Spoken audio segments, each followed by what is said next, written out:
Hi guys, it's Mrs. Wallace. I just wanted to give you a little bit of background on some of the topic related to Christianity. There's also a video about the Byzantine Empire, and Christianity is also covered there. This particular video is focused more on Western Europe, but a few comments in general because Christianity is something that is a focus on both sides of Europe. So within the Byzantine Empire and within Western Europe, the Germanic kingdoms, people are largely Christian, although certainly not everyone is. There are groups of Jews. When the Islamic Empire comes about, we'll see a great deal of Byzantine Empire, especially, will take on becoming Muslim.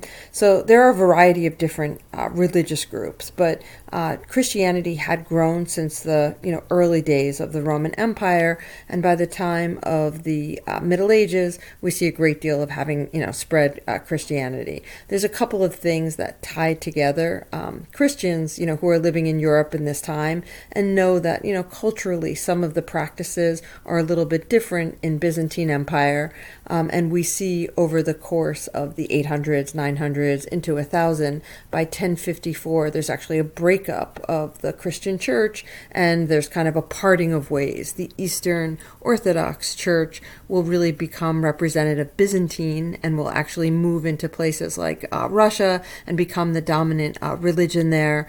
There also is the Roman Catholic Church, which is kind of the Pope heading up the church in Rome. And so there's a schism between those two groups, and it really becomes formalized in 1054, and arguably it really hasn't gone back. These two religions are still very distinct, even though are both Christian.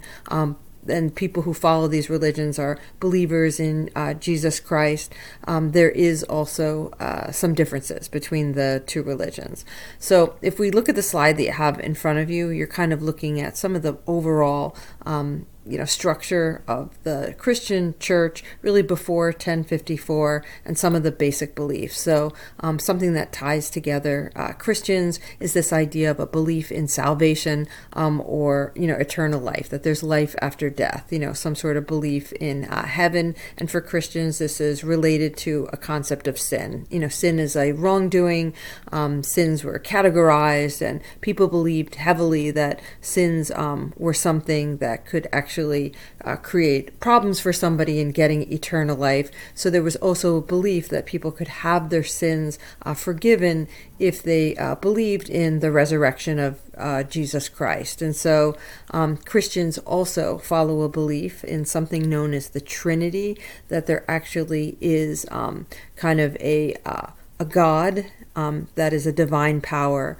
There's also a Son of God who was made mortal man, brought to earth, and then is killed and ultimately dies and is resurrected. So Christians believe that Jesus Christ is also somebody who is divine, so kind of God and a Son of God. Then there's also like a Holy Spirit as part of this Trinity, and this concept of the Trinity is kind of a little complicated in Christianity. It also becomes one of the aspects that gets heavily debated, even kind of during Roman times, kind of who was more powerful. Was Jesus Christ kind of equal to God and divinity? There was a whole bunch of different debates about this, so it's not as kind of one-sided description. The Trinity could mean different things to people at different times, but Christians kind of endorse that idea that there is this kind of divine power, but it has three separate kind of parts. There's also sacraments. Sacraments are ways in which people are participating in the church, and to some degree participating in accessing their own eternal life. So sacraments, there may have been several depending on the time period. People may have been participating in sacraments such as baptism would be a sacrament, becoming a member of the church. There might be a sacrament of penance where people are formally trying to confess sins so that their sins could be forgiven. There are couple of marriage is a sacrament, becoming a priest would be a sacrament. These various sacraments significantly really require assistance from the church. This is not something that one can do on one's own. You actually have to have some kind of participation in the church in order to earn sacraments. And sacraments were crucial in order for people to access salvation. And there was a strong kind of belief that, sacraments were, important. There's also the concept of excommunication, which is something that gives the church kind of power. So in addition to kind of Christianity as a spreading of a religion, you also have institutions that are starting to become established that are relegating kind of power structure to the church. And there are a variety. We'll look at kind of the hierarchy of the people in the church, just like any type of institution that has a hierarchy, but the role for some of the religious figures is that they have power over individuals in that they can excommunicate someone, essentially make them no longer members of the church, take away sacraments that they had made, and take away access to salvation. So excommunication was a really big threat to people because it kind of meant that there would be no life after death, and people feared excommunication. There's also ways in which the church has a structure that's serving some type of social order. Monasteries would be a part of this, and there are monasteries in Western Europe in a variety of places. They're scattered throughout England and Ireland, for example. They're going to be scattered throughout the areas of the Frankish kingdom. A lot of the Germanic kingdoms are going to have different monasteries.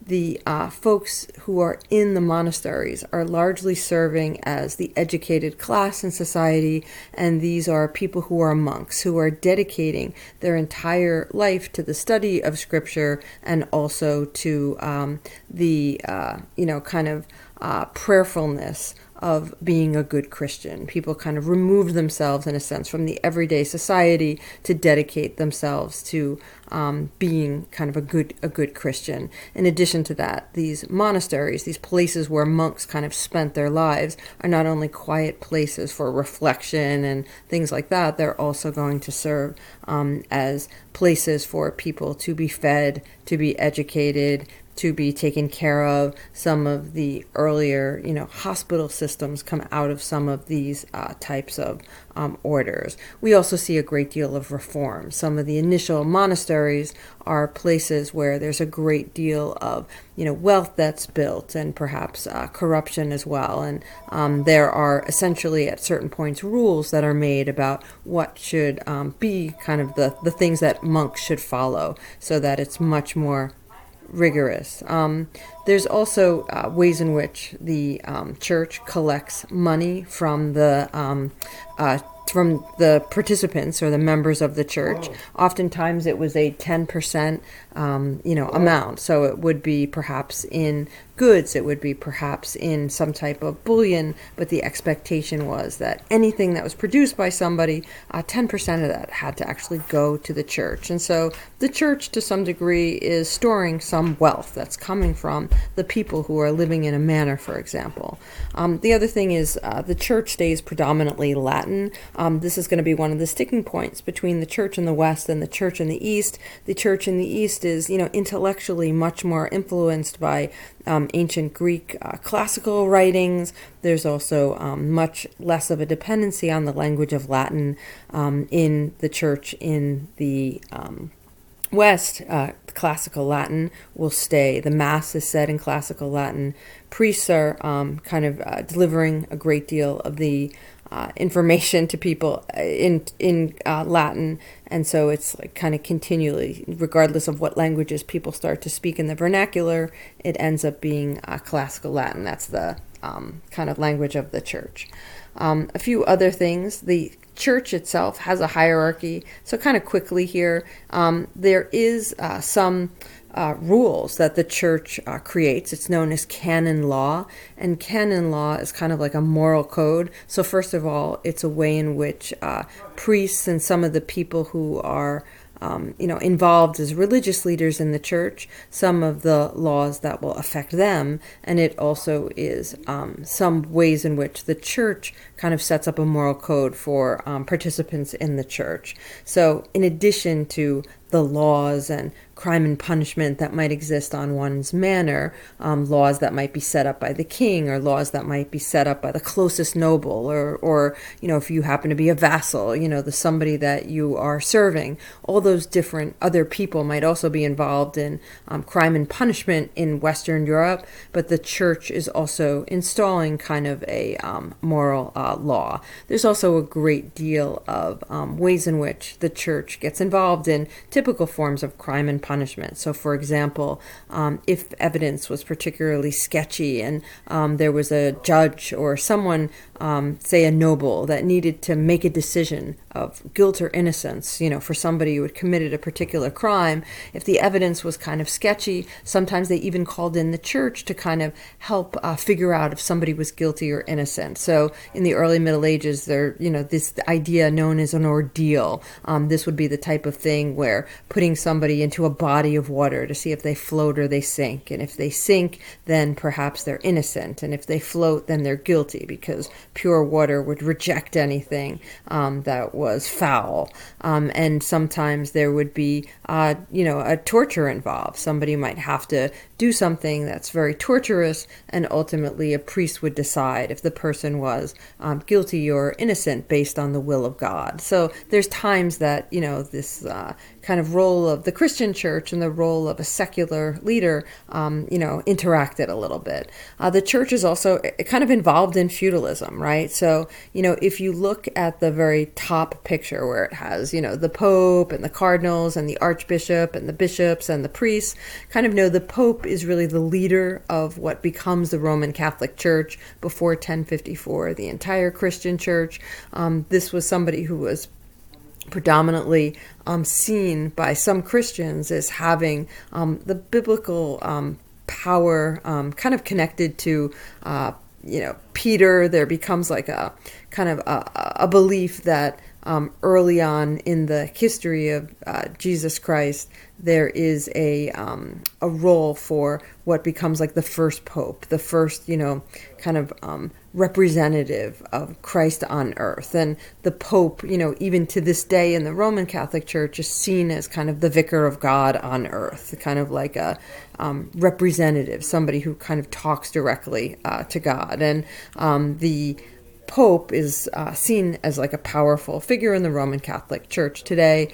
In this time period, the Pope's power is increasing and increasing. Underneath the Pope are cardinals, archbishops, and bishops. All of these different levels have different powers, and there's also like a geographic type of relationship. It goes back to Charlemagne, this idea that land is kind of organized into dioceses, and the dioceses are, kind of places where there's different church figures who are overseeing that church, for a certain amount of people, in that space of land. So there is a kind of geographic layout of dominance, in a sense, that the Christian church has. And this structure becomes very significant to a lot of people's lives, and in some cases is like the sole authority in town, or the more dominant authority. Again, people are dependent on these folks, especially the local parish priests, the people kind of at the bottom, who tended to be the people who would be located in a manor or located like directly in people's,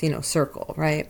The image that's on the bottom, that like kind of complicated triangle, has a couple of different levels to it compared to the one we looked at in class of feudalism. But the really big takeaway is if you look at the blue kind of part of that pyramid, under the monarch and kind of equal to the knights, and maybe, a little bit below, you see kind of the church. And, this is because in the feudal system, the church is a property owner. In a lot of cases, they're exempt from paying certain kind of taxes or things that other areas might have to do.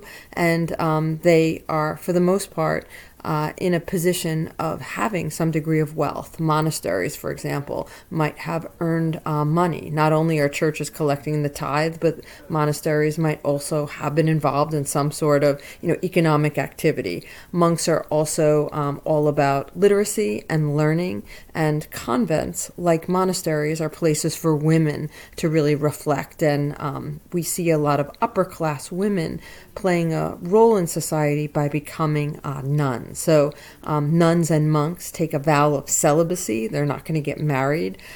Priests do the same. In some cases, that was violated. A lot of those reform efforts are to deal with that.